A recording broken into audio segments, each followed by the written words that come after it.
They don't love me. You don't lie, baby, keep it up, keep it up. Yeah, I'm a player. Do you feel being from Mississippi, not only from there, coming to Texas, being a female creator, do you feel like that box you speak of, do you feel like that they hold you to that nature? Yeah, they hold me. I feel like when it comes to being a female rapper, I feel like all female rappers are like held in a box or what's expected of them. If you're supposed to rap, like people not used to female rappers just rapping about, stuff that they really go through. Besides, they expect you like to be in a certain box. I feel like we all know what the box is, how they expect you to act or how they expect you to think. You feel what I'm saying? But I feel like with me, I just try to be myself, try to do what I can relate to, as much as I feel like. As far as being from Mississippi, I feel like, it's with the South a lot. They expect you to sound like other Southern rappers. But me, if I find a beat, if it's like West Coast, sometimes I just be like sitting listening to beats. It be West Coast beats and all this type of stuff. That's what I want to like learn how to be able to like be versatile. That's what. Speaking on your process of music, how do you go about recording? Like, do you freestyle? Do you write? It's really like, I'm not like a person that just sit down and like write unless I'm missing a part of a song and I have to actually get the missing pieces of a song. I'm more a person, I listen to the beat. I listen to it a couple times, and about like the second time listening, I already got a chorus. So I make up the chorus. I get the chorus memorized without ever having to write it down. And like when I made the song Greedy, that was just for me like the whole first verse and the chorus and all of that. That was just for me like sitting down, listening to the beat and saying stuff off my head and memorizing it. But the last verse is the only verse that I really had to write.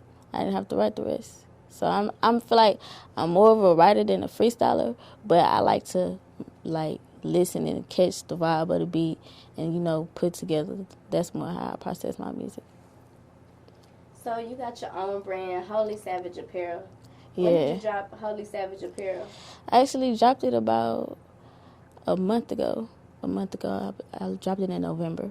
That's dope. Do you have a collection that we'll be seeing pretty soon? Yes, I got new stuff. I'm trying to drop jogging suits, like the one I got on. This not mine, but like do something like this. And I want to be like graphic t-shirts because I know I like graphic t-shirts. And I'm trying to make it to where like it's affordable, cheaper.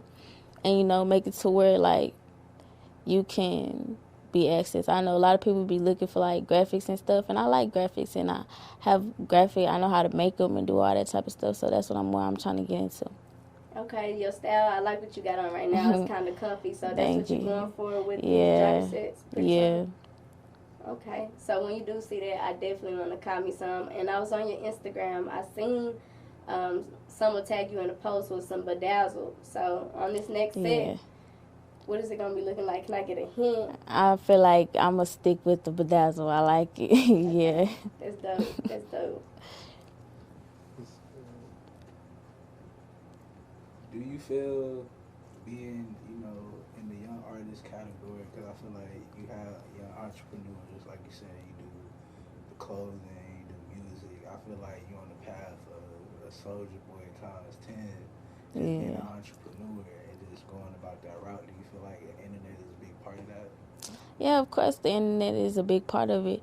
As always, because you need support from the people from the internet. If you're going to put it out there on the internet, you got to have support from the people. So I do think it's a big part of today, like the social media that we live in today, that could get you a long way, So, yeah, I do feel like the internet is a big part of it.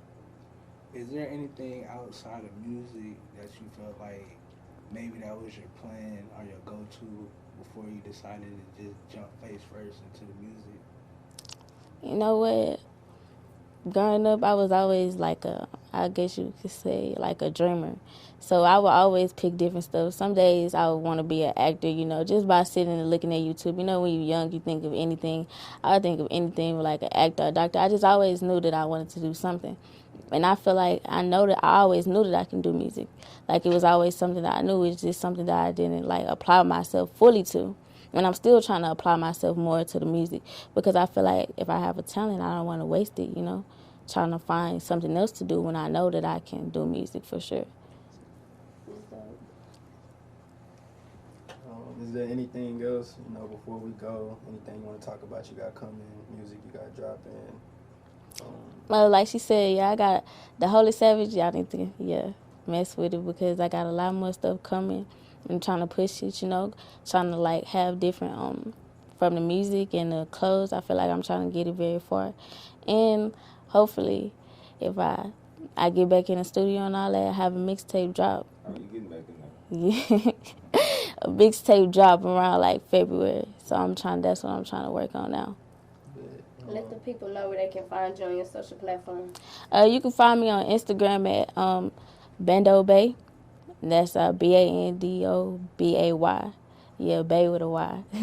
And you can find me on SoundCloud at Bando Bay too, really. And I'm going to start putting like videos and stuff out on YouTube soon. So most likely it'll be Bando Bay as well.